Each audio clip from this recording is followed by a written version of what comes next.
मेरे साथ ओम का उच्चारण करेंगे एक बार।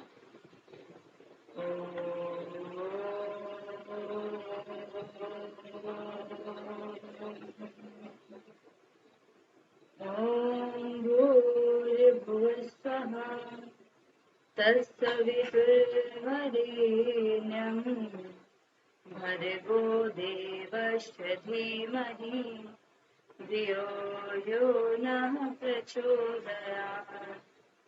Rub your both palm. Put your palm on your eyes.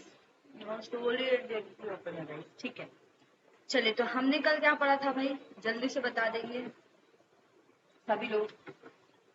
Characteristics of research, अनुसंधान की विशेषताएं बताई थी। ओके, बताइए क्या क्या कैरेक्टरिस्टिक्स है जल्दी से। बाकी सभी मैसेज करेंगे और मुझे बताएंगी अंतिम बालाजी। बाकी सभी मैसेज करो जल्दी से कम 2-3 कैरेक्टरिस्टिक्स तो पता ही होनी चाहिए।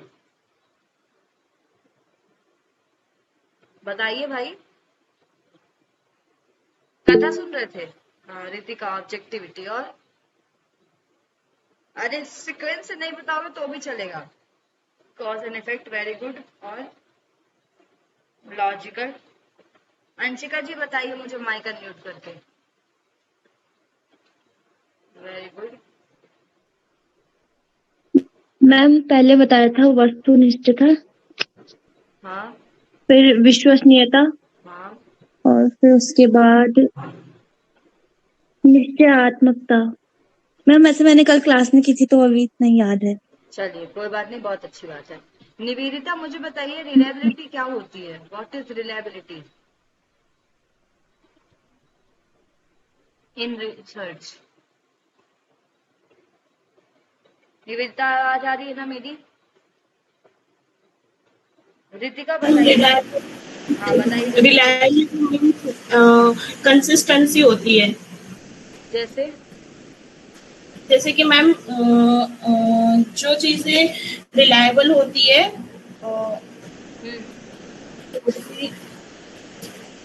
जो चीजें रिलायबल होती है तो आगे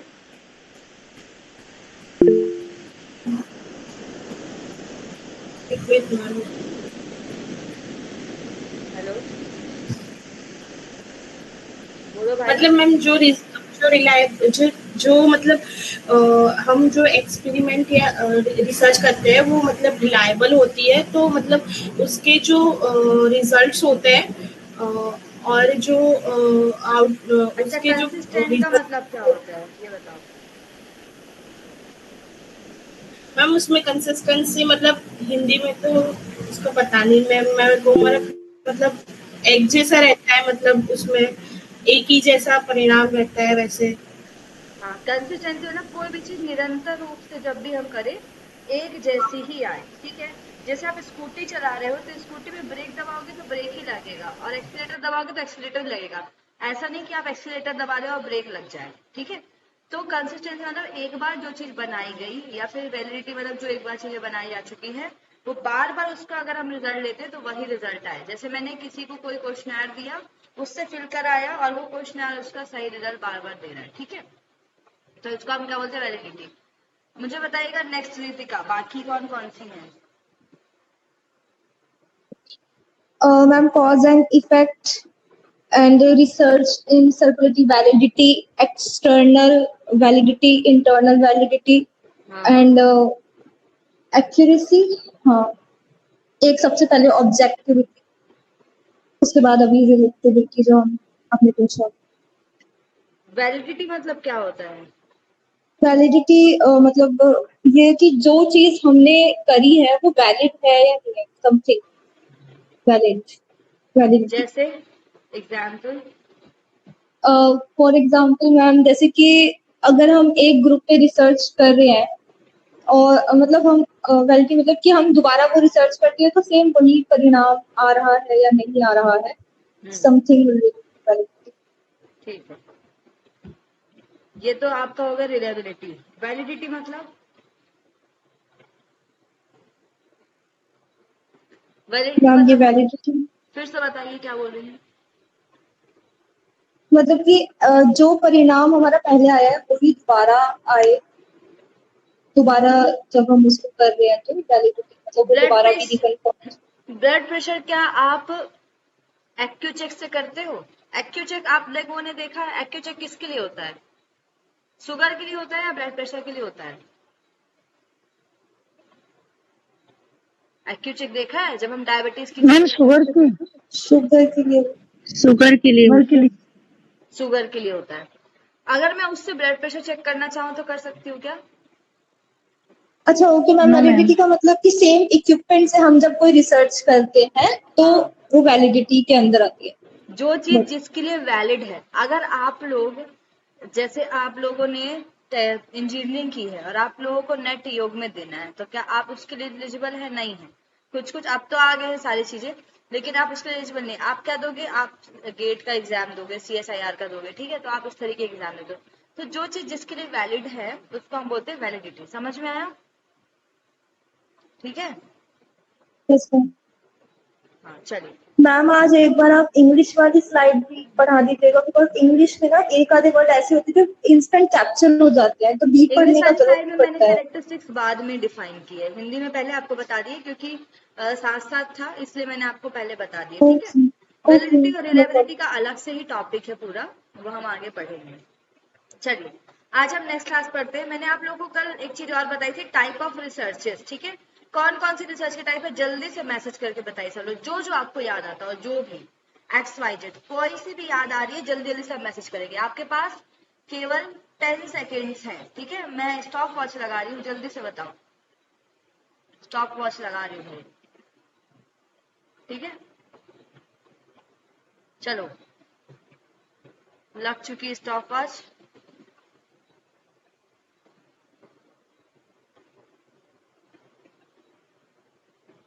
डन। मैसेज नहीं आया, एक आया, fundamental research. Outcome fundamental, spelling गलत है बट ठीक है। आउटकम में आती है फंडामेंटल, अप्लाइड और एक्शन रिसर्च। ठीक है, मोर 10 मिनट्स, मतलब आपको 30 सेकेंड्स मिलते हैं, आधे मिनट। आधे मिनट में कम से कम आप 3 रिसर्च जल्दी जल्दी टाइप करके बताओ। Start your time, start now, जल्दी से। एक साथ पूरा बताओ, ये नहीं कि एक व्यक्ति एक बता रहा है फिर दूसरा बता रहा है, जल्दी चक्कर में। एक साथ कम से कम 5 रिसर्च बताइए, मैक्सिमम 5, मिनिमम 3। सभी लोग मैसेज करेंगे, जो रिप्लाई नहीं करेंगे इसमें उनको मैं ग्रुप से हटा दूंगी। अभी ग्रुप मतलब अभी की मीटिंग से। चाहे आप एक भी बताओ, खासकर जो कल की क्लास में थे, सबका मैसेज आना चाहिए भाई।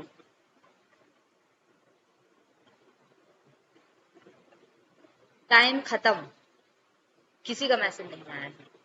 चलो थोड़ा और टाइम ले लो, मैं वेट कर रही हूँ। एक एक रिप्लाई कर रहे हैं भाई, इतना आधे मिनट में एक तो रिसर्च याद आई है। Very good Sangeeta, very good Nivedita. तो क्या हमारे पास केवल 2-3 स्टूडेंट ही हैं पढ़ने वाले? अब मैं नाम ले लेके बोलूंगी, और अभी तक तो मैं बहुत अच्छे से क्लास ले रही थी, बहुत ही आराम से, बिना चिल्लाए बिना डांटे। तो मैं अब एक एक व्यक्ति का पर पर्सन नाम ले रही हूँ, कल से एंट्री नहीं दूंगी। ठीक है, नाम सुन लीजिए अपना अपना। अनिमेश, आपको कल से एंट्री नहीं मिलेगी, क्लास में आधी क्लास के बाद एंट्री मिलेगी। ठीक है, अंतिम बालाजी आपको भी, गणेश कुमार जी आपको, कपिल गुर्जर, नीलम जी, ठीक है, राघव जी और ऋचा जी और सारिका जी। ठीक है, ये लोग जो है हमारे पास, इनको एंट्री क्लास आधी होने बाद मिलेगी। चलेगा क्या? चलेगा? जल्दी बताओ। No ma'am. आपने जो फीस दी है, क्या वो आपके पास फ्री में आ रही है? हम फीस बढ़ा दें फिर आपको रजिस्ट्रेशन करें फिर से? तो आप आंसर क्यों नहीं दे रहे हैं? एक एक रिसर्च याद नहीं है आपको, एक भी नाम याद नहीं है, तो आप पढ़ क्या रहे हैं? मुझे पढ़ाने में कोई दिक्कत नहीं, आप चाहे 100 क्लास पढ़ लो मेरे जैसे, लेकिन आप अपने से एफर्ट नहीं करोगे। मेरे से लिख के ले लो, JRF का नेट भी नहीं निकलेगा आपका। ठीक है, आप मेरे से लिख के ले सकते हो। नेट के लिए देते रहना 31 साल तक आराम से, जब बुढ़ापा आ जाए तब देना आराम से नेट का एग्जाम। मेरे सामने बहुत सारे ऐसे लोग हैं, मैं खुद का बता रही हूँ, मेरे साथ में तो उनका नेट बस निकला है, बेचारे PhD में है, परेशान है JRF निकालने के लिए। ठीक है, 4-5 अटेम्प्ट दे चुके हैं, तो ये मत करो कि पूरे आप लगे पड़े हो इधर उधर इधर उधर इन सब चीजों में। क्लास में एटलीस्ट एक रिसर्च का नाम नहीं याद है आपको। अब मैं नाम लेके बोलूंगी, माइक अनम्यूट करके एक रिसर्च का एटलीस्ट नाम बताओ, ठीक है। अनिमेश बताइए, और ऐसी रिसर्च जिसके बारे में थोड़ा पता हो, हिंदी में नाम तो पता ही होगा। अनिमेश रिसर्च का नाम बताओ एक, जल्दी से, नहीं मैं तुरंत आपको ग्रुप सेलेक्ट कर दूंगी, जल्दी। आवाज नहीं आ रही है मेरी अनिमेश आपको?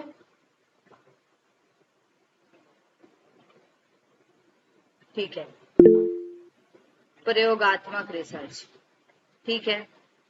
नेक्स्ट, आवाज नहीं आ रही है या फिर कुछ काम कर रहा है? मैसेज करके बोल, मैसेज करके नहीं बोलना, माइक अनम्यूट करके बोलना आप लोग को, ठीक है। अगर बहुत जरूरी काम है तो माइक अनम्यूट नहीं करो, लेकिन माइक अनम्यूट करके बोलो, ठीक है। अंशिका जी रिसर्च का नाम बताइए। आप कल क्लास में नहीं थे, लेकिन आप लोग देख तो लिए होगा, बताइए। मैम मात्रात्मक अनुसंधान। ठीक है, अंतिम बालाजी डेटाबेस जल्दी होता है से, मैम। या तो मैसेज करिए या बताइए, या मैम मैं कल आई नहीं थी, अटेंड नहीं किया हमने क्लास। ठीक है। परसों क्या पढ़ाया था मैंने? परसों मैम उपागम पढ़ाए थे, प्रत्यक्षवाद और उत्तर प्रत्यक्षवाद। ठीक है, प्रत्यक्षवाद क्या होता है? अ, प्रत्यक्ष बताओ, 2 मिनट के अंदर पढ़ लो जल्दी से, बाकी सबसे पूछूंगी, दोबारा आऊंगी, ठीक है। आज मैं क्लास आगे नहीं पढ़ाऊंगी। अगर आप लोग का इसी तरीके से रिस्पॉन्स रहा तो आराम से पढ़ते रहना क्लास, ठीक है। आपको तो पढ़ने से मतलब वैसे भी थोड़ी अभी निकालना है, इस बार निकालना है क्या नेट? निकालना है नेट इस बार? कितने लोगों को निकालना है इस बार नेट, जल्दी बताओ।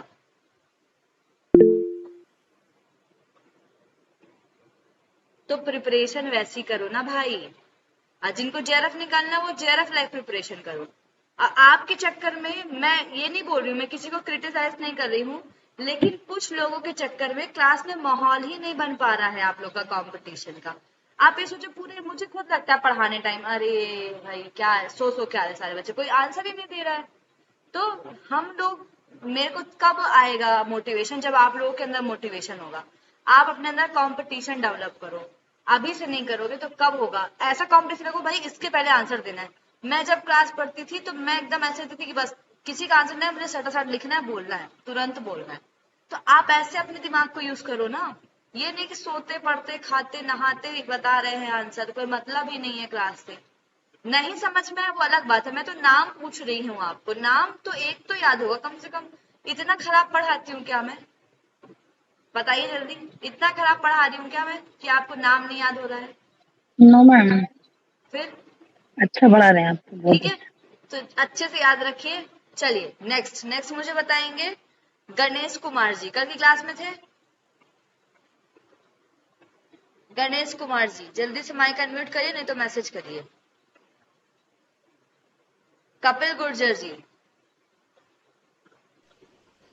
मैम इसका एक हो सकता है cause and effect. Cause and effect क्या है? जी मैम। रिसर्च का नाम है। कॉज एंड इफेक्ट किसको बोलते हैं? मैम जैसे कुछ न कुछ जो भी हो रहा है उसका कुछ न कुछ कारण होता है, जो भी कुछ घटता है। कौन सी रिसर्च की टाइप में ऐसे आएगा? अगर ये कॉज इफेक्ट है तो इसका नाम बताओ क्या होगा फिर। कॉज इफेक्ट मैंने कैरेक्टरिस्टिक्स बताई थी रिसर्च की, कॉज एंड इफेक्ट कोई रिसर्च होती अच्छा नहीं है। मैं कैरेक्टरिस्टिक्स नहीं पूछ रही हूँ आपसे, मैं आपसे टाइप पूछ रही हूँ। जल्दी से बताइए कोई भी एक टाइप जो आपको याद आ रहा हो।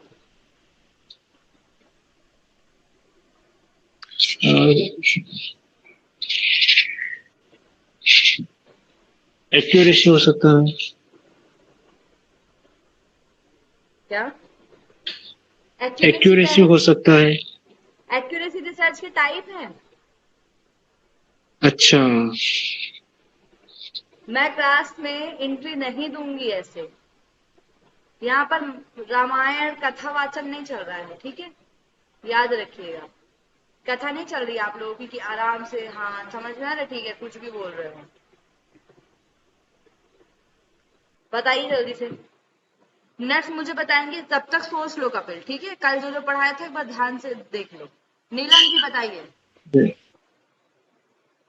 Ma'am ma'am type of research basic research हम कह सकते हैं, उसको हम फंडामेंटल रिसर्च भी कहते हैं। वेरी गुड, बेसिक रिसर्च है, फंडामेंटल रिसर्च आता है, गुड। नेक्स्ट निवेदिता बताइए। निवेदिता ठाकर, कोई एक रिसर्च का नाम बताओ। जी मैम, एक होता है को रिलेशनल रिसर्च भी होता है, जिसमें जो दो वेरिएबल्स होते हैं उनके बीच का रिलेशन हम जानते हैं। जैसे कि एक वेरिएबल होता है तो उसमें भी दो पार्ट होते हैं, नेगेटिव और पॉजिटिव। जो पॉजिटिव होता है उसमें ये होता है कि एक वेरिएबल होता है, अगर डिपेंडेंट वेरिएबल का कुछ बड़ा मतलब अगर हम डिपेंडेंट वेरिएबल और जो इंडिपेंडेंट वेरिएबल होते हैं दोनों में एक ही समान चेंजेस होते हैं, एक ही समान अगर होता है दोनों वो। पॉजिटिव जा रहे हैं, अगर एक बढ़ रहा है तो दूसरा बढ़ रहा है, इसका मतलब पॉजिटिव कोरिलेशन। एक बढ़ रहा है एक कम हो रहा है, इसका मतलब नेगेटिव कोरिलेशन, ठीक है? जैसे कि अगर मैं बोलूं कपालभाति करने से ब्लड प्रेशर बढ़ता है, तो कपालभाति का स्टॉक बढ़ा रहे हो, ब्लड प्रेशर भी बढ़ा रहे हो, तो ये क्या हो गया? पॉजिटिव कोरिलेशन हो गया। अब हम आगे पढ़ाएंगे, ठीक है? Very good. चलिए नेक्स्ट बताएंगे राघव यादव जी। बताइए राघव।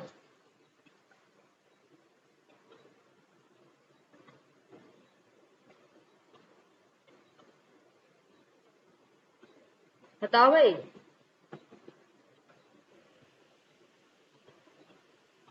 आपकी अभी आवाज, हाँ बताइए। हेलो हाँ हाँ बोलिए। मैडम, एक हफ्ता लग जाएगा कम से कम। ये बताने में नहीं प्रॉब्लम है, अगले हफ्ते से बता देंगे जो पूछेंगे आप। मुझे बस आप नाम बताइए, कल ही क्लास में थे ना?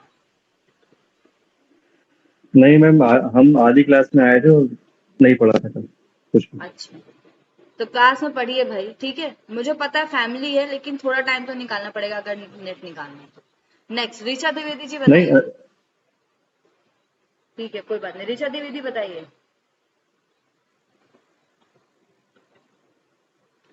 ऋचा जी। हाँ हेलो मैम, मात्रात्मक अनुसंधान। हाँ, क्या होता है? हाँ जी मैम, ये सांख्यिकी पद्धति पर आधारित होती है। इसमें हम डेटा कलेक्ट करते हैं और उसको प्रत्यक्ष एक चीजों पर आधारित होती है, प्रत्यक्ष और उसको अवलोकन करते हैं मैम, और उसको मतलब ये भाव रहित होता है मैम। इसमें सिर्फ डेटा और चीजों पर आधारित होता है। Very good. रितिका सैनी बताइए।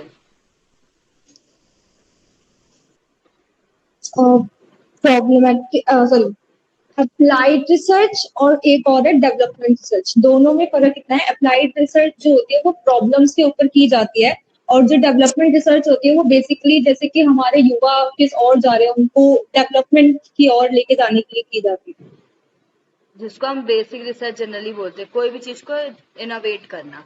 सलोनी जी बताइए नेक्स्ट। मैम हम कल क्लास में नहीं थे। कल क्लास में नहीं थी तो क्लास में आया करो, ठीक है? नहीं आ पा रहे हैं तो इसके पहले क्लास में थी ना, क्या पढ़ाए थे इसकी पहले वाली क्लास में?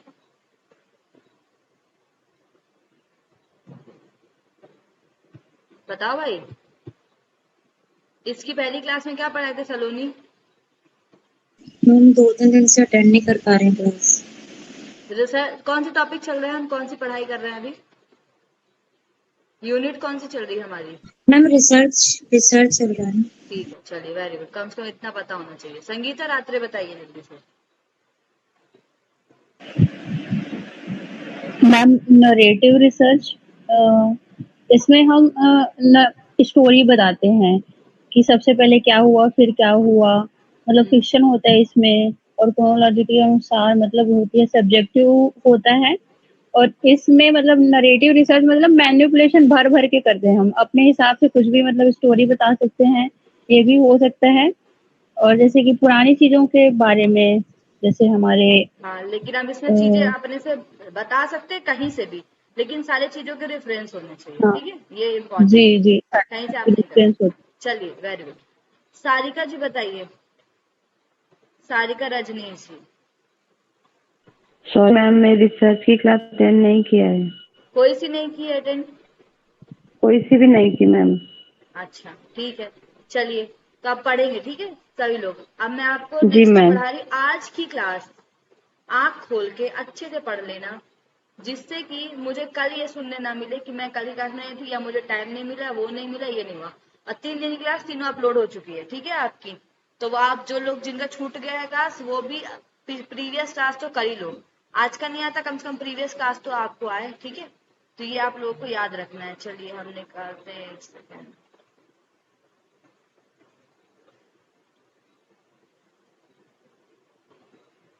पहले मैं आपको इंग्लिश में पढ़ा दूंगी, फिर हिंदी में पढ़ाऊंगी, ठीक है।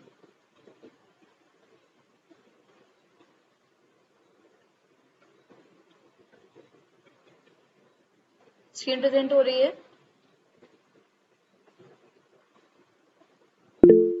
Yes ma'am. Yes ma'am.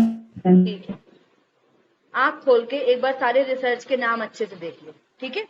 एक बार और बोल देती हूँ, देखिए इंग्लिश में पहले बता रही हूँ, हिंदी वाली भी थोड़ी देती हूँ, नहीं तो फिर बच्चे बोलेंगे मैम हमको हिंदी में समझ में नहीं आ रहा है, अंग्रेजी में समझ में नहीं आ रहा है।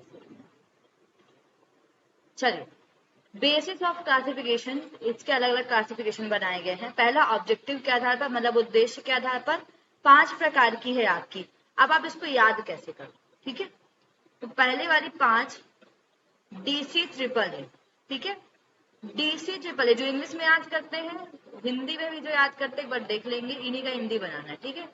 DC ट्रिपल ई या फिर E3 याद कर सकते हो। DC E3 मतलब आपकी पहली होती है डिस्क्रिप्टिव, नेक्स्ट है कोरिलेशनल, फिर एक्सप्लानेटरी, एक्सप्लोरेटरी और एक्सपेरिमेंटल।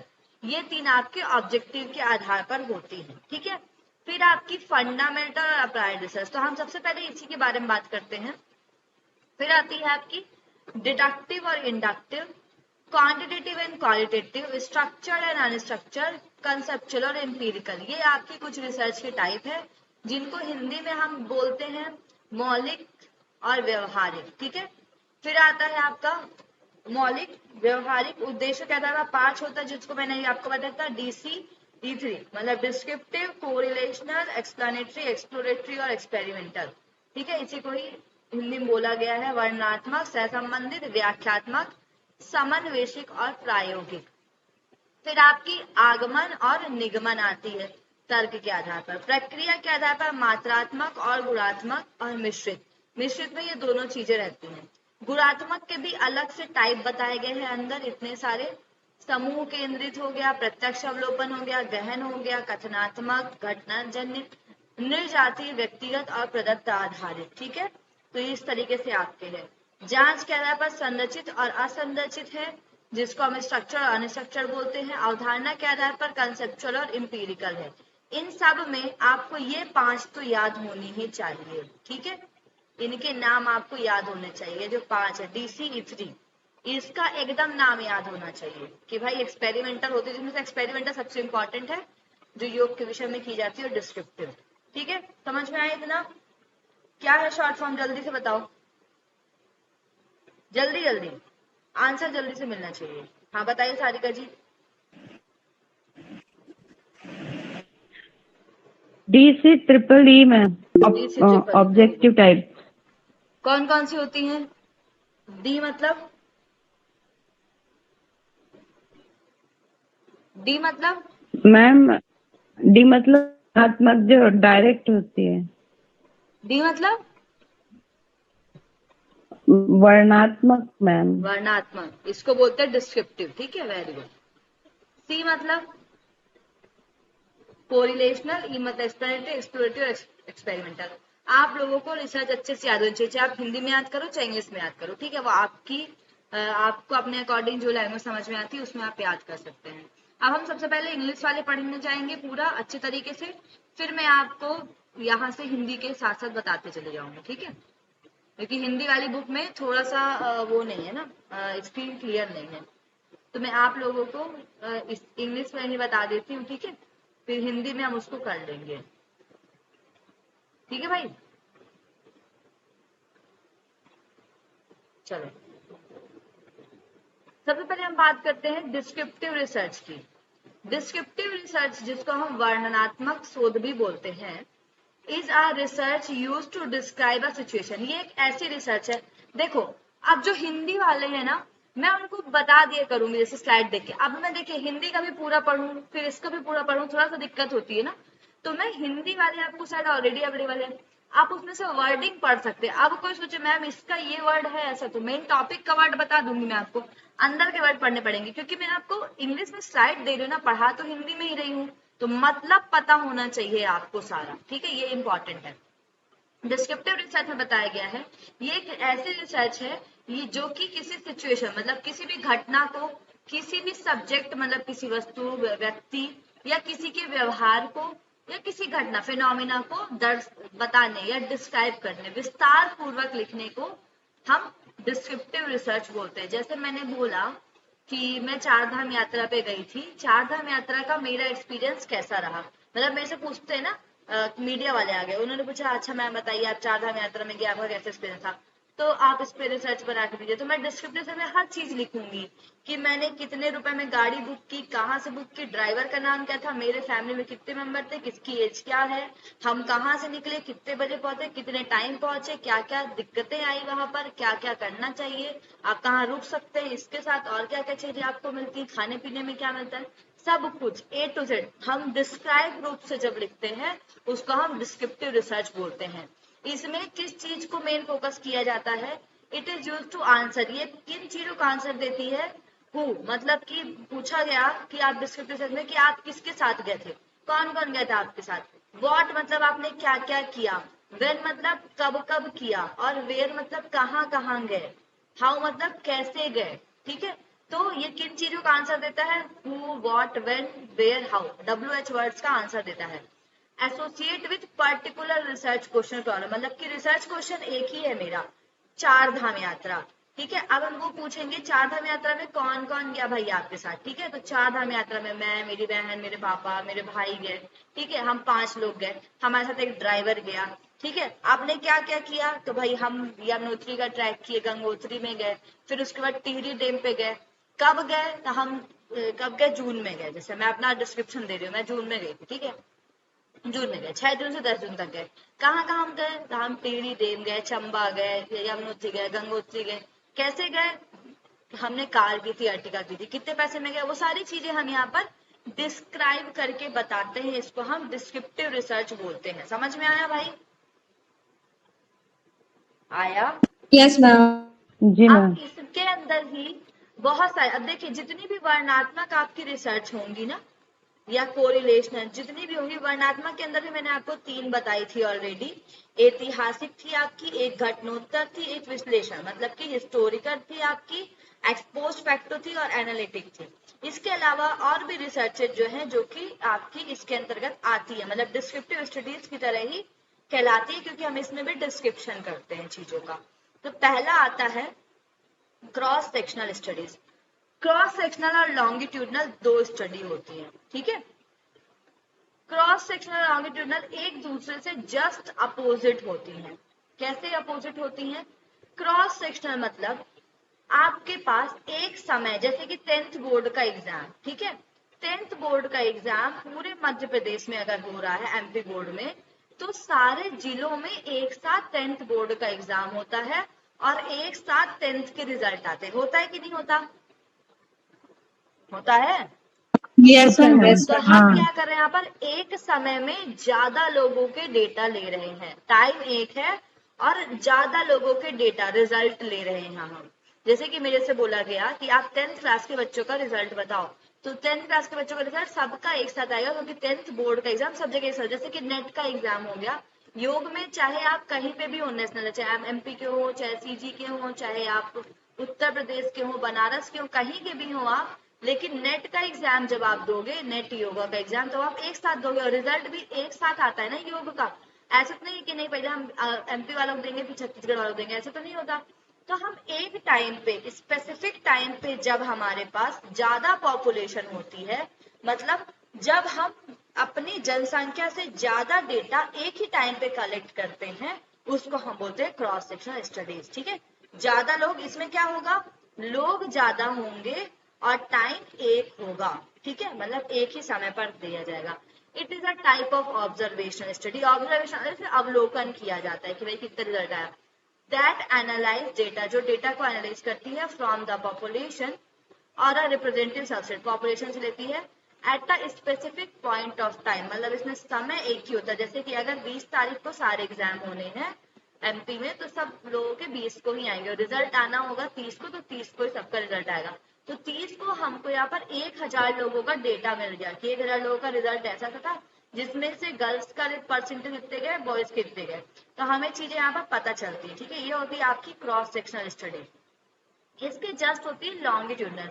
लॉन्गिट्यूडनल में क्या होता है, हमारे पास एक व्यक्ति होता है और उस पे हम लंबे समय तक काम करते रहते हैं। जैसे कि मुझे बोल दिया गया किसी पे काम करना है, किसी की डिसीज पे काम करना है, तो मैं क्या करूंगी, उस एक व्यक्ति पे काम करूंगी। एक सेकंड रुको, पहले क्रॉस सेक्शनल में एक चीज और देख लो। क्रॉस सेक्शनल में यहाँ पर एक और चीज लिखी हुई है, वन टाइम इंटरेक्शन और वन टाइम डेटा कलेक्शन, मतलब यहाँ पर एक ही बार में डेटा 1000 लोग का आप कलेक्ट कर सकते हो। लॉन्गिट्यूडनल में क्या होता है, I study that collect data from more than once from same individual. इसमें एक व्यक्ति होगा, ठीक है, और इससे आप बहुत बार डेटा लोगे। जैसे अगर ये मैं किसी बच्चे पर स्टडी कर रही हूँ, तो मान लो किसी बच्चे को ऑटिज्म है, मतलब स्लो लर्निंग प्रॉब्लम है, तो मैं बचपन से देख रही हूँ कि क्या उसको बड़े होने तक ठीक हो, तो मैं एक बार 5 साल का जब होगा तब मैं उसका डेटा लूंगी, 7 साल का होगा फिर मैं उससे डेटा लूंगी। डेटा मतलब उससे क्वेश्चन करवाऊंगी या उससे कुछ स्किल बेस्ड काम करवाऊंगी। फिर 10 साल का होगा तब लूंगी, 12 साल का होगा तब लूंगी। तो लॉन्गिट्यूडनल स्टडीज जो होती हैं वो सालों तक चलती हैं, बहुत लंबी चलती है। क्रॉस सेक्शनल स्टडीज एक टाइम पे होती है और ज्यादा डेटा कलेक्ट करती है। लॉन्गिट्यूडनल एक व्यक्ति और समय ज्यादा, उसमें क्या व्यक्ति ज्यादा समय कम। समझ में आया इतना? लॉन्गिट्यूडनल मतलब लंबा समय, यस मैम। ठीक है। जैसे कि कोहर्ट स्टडीज होती है। कोहर्ट स्टडी मतलब होता है ग्रुप ऑफ पीपल। इसमें एक व्यक्ति भी हो सकता है या फिर इसमें ग्रुप में कितने होंगे, ज्यादा ज्यादा ग्रुप में काम भी करें तो 5 लोग। अब इन 5 लोग पे आप लंबे समय तक काम कर रहे हो, तो कोहर्ट स्टडी होती है, ग्रुप ऑफ पीपल होता है जिसमें व्यक्ति क्या करता है, ह्यूमन हेल्थ की बात करता है। उन 5 लोगों पे वो अभी काम किया, फिर 5 साल बाद फिर काम करेगा, फिर 5 साल बाद। तो इसमें हम क्या करते हैं, इन्वायरमेंट हो गया, सोशल हो गया। अब इन्वायरमेंट पे देखिए बार बार काम होते हैं कि इन्वायरमेंट में डिग्रेडेशन तो नहीं हो रहा है, मृदा अपरदन तो नहीं हो रहा है, कुछ तो नहीं हो रहा। तो एक ऐसा तो नहीं कि एक बार हो गया 2000 में, अब 2020 में डायरेक्ट होगा, ऐसा तो नहीं है।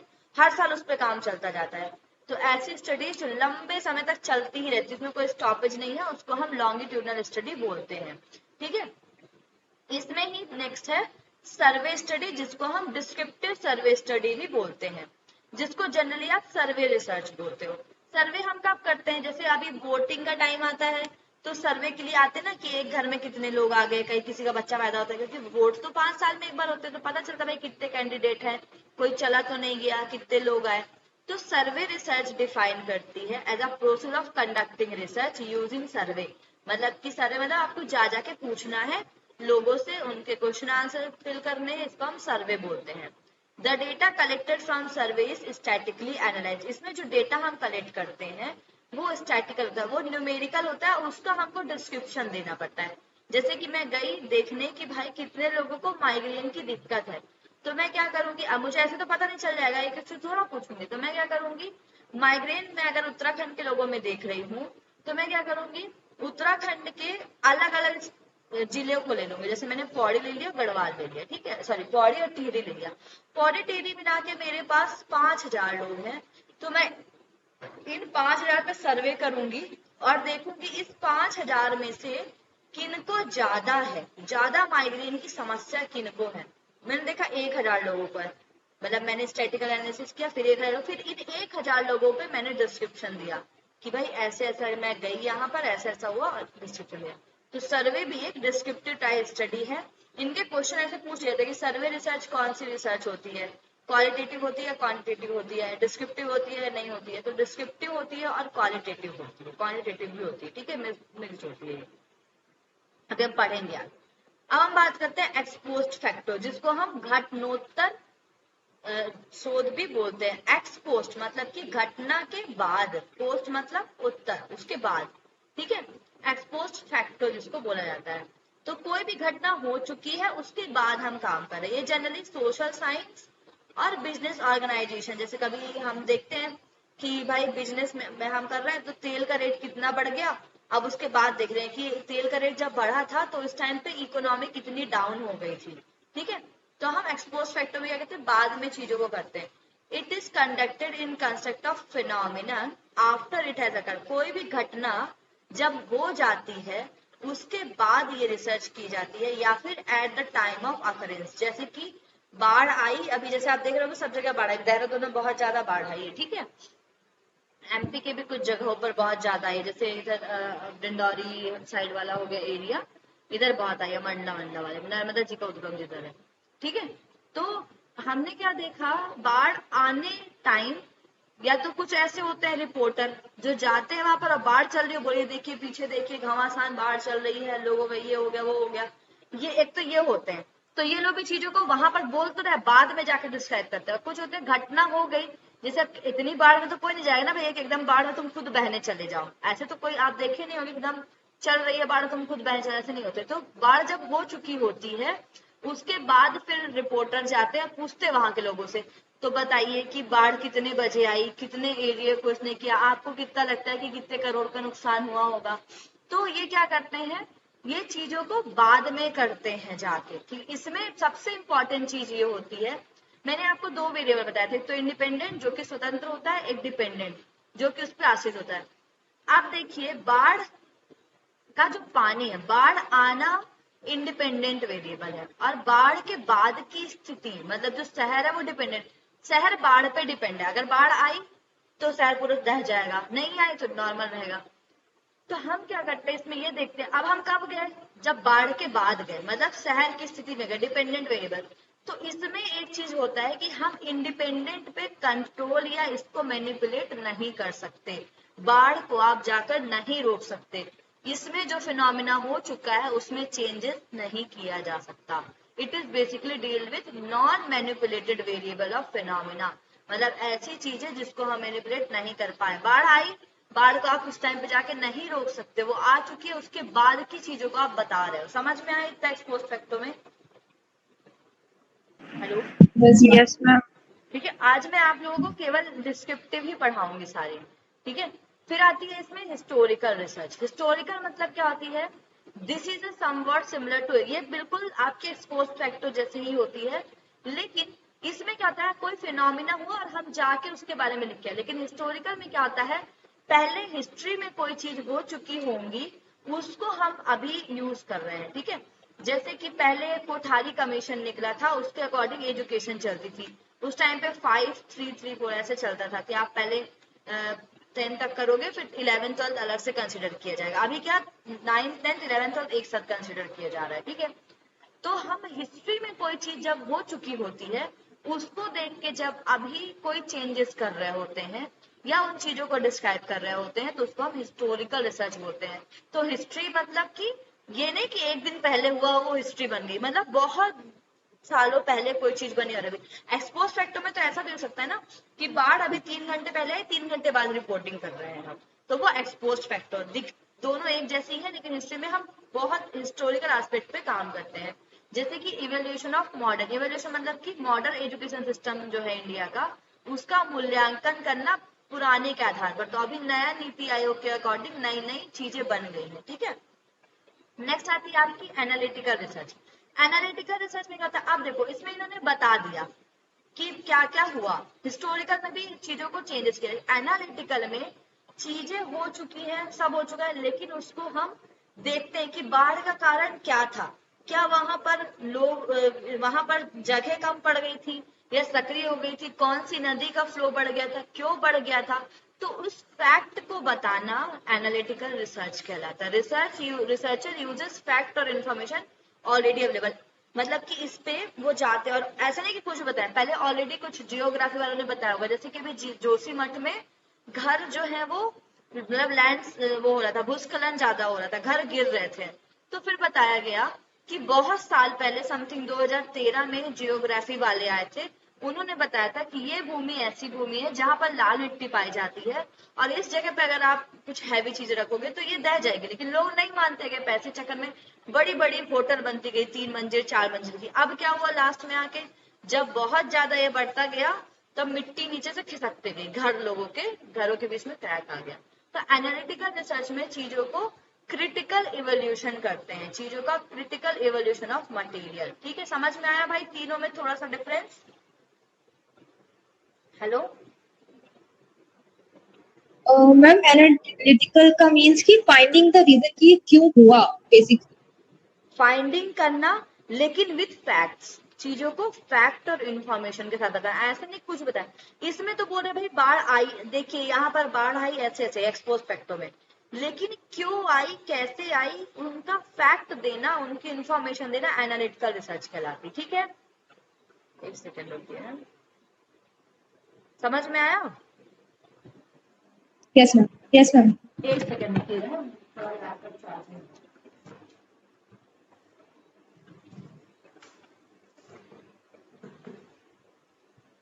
ओके ठीक है, अब हम आगे बढ़ते हैं। एक सेकेंड हो गया, थोड़ा सा लैपटॉप चार्ज नहीं है। ठीक है,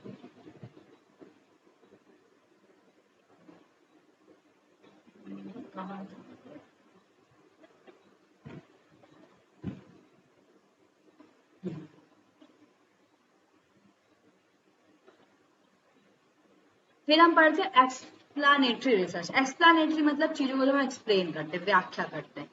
इट आंसर हाउ, इसमें भी यही चीज होती है, बस जैसे मैंने आपको बोला explain the anatomy of eyes, चीजों को एक्सप्लेन कर देना, बस उसको बता देना। डिस्क्रिप्टिव और इसमें डिफरेंस है, डिस्क्रिप्टिव थोड़ा ज्यादा बड़ी होती है, इसमें हम चीजों को थोड़े पार्ट में कर देते हैं, बस चीजों का व्याख्या कर देते हैं चीजों की। और उसमें क्या कहते हैं, विस्तार करते हैं, इसमें केवल व्याख्या करते हैं। जैसे कि आप पतंजलि योग सूत्र पढ़ते होंगे तो बुक देखा होगा आपने, उसमें सूत्र लिखा रहता है, सूत्र की व्याख्या लिखी रहती है। फिर अगर हम उसका विस्तार करेंगे तो पहले अर्थ लिखा होता है, फिर व्याख्या। विस्तार मतलब उसको और कहाँ कहाँ बोला गया, पतंजलि सूत्र के सूत्र और कहाँ कहाँ उसके, वो विस्तार होता है। तो व्याख्या मतलब चीजों को थोड़ा सा डिफाइन कर देना कि कैसे हुई और क्यों हुई, ये होता है एक्सप्लेनेट। और उसमें क्या देखा था हमने, कैसे, क्यों, कहाँ, सारी चीजें बतानी पड़ती है। ठीक है, व्हेन, वेयर, हाउ, व्हाट, इसमें क्या होता है, बस कैसे और क्यों भी, इस चीजों पे हम ध्यान देते हैं। फिर आता है एक्सप्लोरेटरी रिसर्च। एक्सप्लोरेटरी मतलब चीजों को हम एक्सप्लोर कर रहे हैं।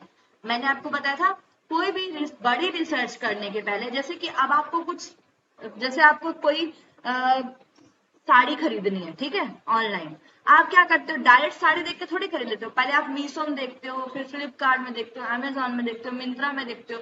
तो आप पहले देखते हो, फिर आप बोलते हो भाई इतनी महंगी साड़ी। पहले कोई भी व्यक्ति जब ऑनलाइन शॉपिंग करता है तो बड़ा महंगा सामान नहीं खरीदता है, पहले वो क्या करता है, उससे उस ऐप से छोटा सामान खरीदे, क्योंकि वो चीजों को एक्सप्लोर कर रहा है। हम देखते हैं ना, विजिट कर रहे तो बोलते हैं मैं एक्सप्लोर कर रहा हूँ चीजों को, कि पहले हम केवल देखा है जाके, फिर हम देखें कि भाई चीजें हो रही नहीं। तो रिसर्च में बड़ा पैसा लगाने के पहले वही रिसर्च, अगर मैं जो रिसर्च 300 लोगों पे करने जा रही हूँ, उसको पहले मैं 30 लोगों पे कर लूं, तो उसको हम बोलते हैं exploratory research. It is conducted before the research to explore where little और नो रिसर्च डन, ये भी देखने के लिए कि क्या ऐसी रिसर्च हुई है पहले, हो सकती है। इसका दूसरा नाम होता है पायलट स्टडी, इसी को ही हम फिजिबिलिटी स्टडी भी बोलते हैं। ये स्मॉल स्केल में होती है, इसको हम प्रीलिमिनरी मतलब कि पहले पूर्व में की गई रिसर्च भी बोलते हैं। ठीक है, इसमें कम टाइम लगता है। फिजिबल मतलब ये बहुत फ्लेक्सिबल होती है, हम कम टाइम पे कर सकते हैं, कम पैसे में कर सकते हैं, और इवेंट्स अब देख सकते हैं कि भाई क्या क्या समस्याएं आ सकती हैं, आगे जब हम बड़ी रिसर्च करेंगे तो इसको कंट्रोल भी कर सकते हैं, इम्प्रूव देख सकते हैं कि क्या क्या कर सकते हैं उसके द्वारा। फिर हम इसके बाद कोई बड़ी रिसर्च आगे करते हैं। तो कभी भी आप बड़ी रिसर्च करो, जब भी आप पीएचडी भी करोगे तो पायलट स्टडी कर लेना। ठीक है, ठीक है भाई। हेलो, ठीक है, यस मैम। इतना समझ में आया। अब हम कल पढ़ेंगे नेक्स्ट हमारा, ठीक है, और हिंदी में भी मैं आपको कल पढ़ा दूंगी। ठीक है, समझ में आया? Hello, yes ma'am, yes ma'am. Yes ma'am. जी मैम, जी कल कल पढ़ के आना है। Yes. आज मैंने जो डांटा है उसको मजाक में नहीं लेना, उसको सीरियस लेना। अभी तक मैं हमेशा डांटती थी मजाक में, मुझे बुरा लगता था आप लोग को डांटने में। पहली बार मेरे को बुरा नहीं लगा, इसलिए क्योंकि आप मेहनत नहीं कर रहे हो, मुझे दिख रही है वो। ठीक है, हंसना नहीं है निमेश, क्लास में एंट्री नहीं मिलेगी कल से, मजाक नहीं कर रही हूँ मैं, ठीक है। तो कल से आप लोग सीरियसली आएंगे